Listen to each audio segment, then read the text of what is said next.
Medyo nabitin lang ngayon sa bandang fourth quarter, medyo umano sila, marangkada sila. Thoughts mo lang sa nilaro nyo, medyo nangangapa pa ba? Okay naman, ano lang, sa depensa lang, mga lapses namin, yung mga ibang turnover. Ayun, balik ulit bukas. Training ulit para sa upcoming conference. Ayun, ayos na yung mga pagkakamali. Kumusta lang yung chemistry nyo with bagong import kay Pulo? Si Aaron, naging import na namin siya nung last governors din. Hindi na kami masyado nahihirapan mag-adjust sa kanya. So yung mga rookies na lang, madali naman ano yung mga rookies. So yung mga may nahihirapan sa adjustment. Ayun, medyo nagiging, kumbaga, mid-veteran ka na rin ng team. Siguro, this conference lang, ano yung mga learnings na natutunan mo sa past na gusto mong ituro sa mga bagong sign ngayon?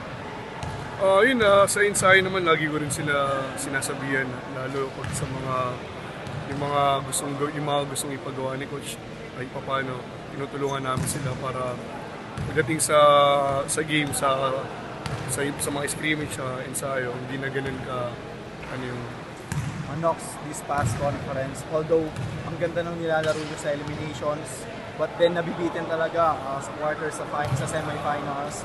Siguro ano lang yung kailangan yung baguhin this conference na sure aabot kayo sa finals or magcha-championship pa kayo? Siguro kailangan kailangan namin maging mas matalino. Tsaka yun.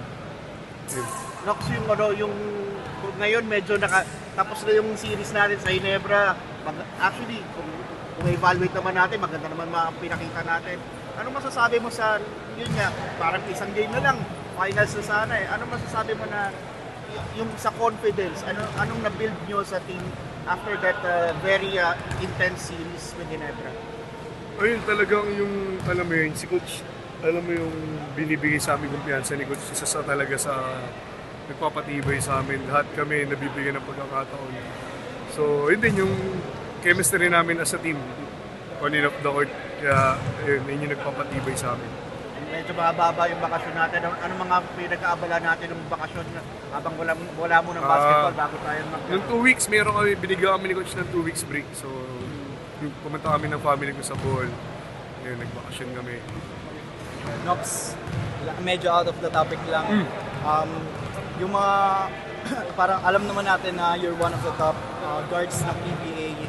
If ever ba na mabigyan ng chance na makapaglaro para sa Gilas Pilipinas and matawag ni Coach Ting, paano mo siya i-take? Siyempre, lahat naman kami dito sa PBA, siyempre nangangarap din na makapaglaro. May represent mo yung Pilipinas. So, sana, pagdating ng panahon, makasama.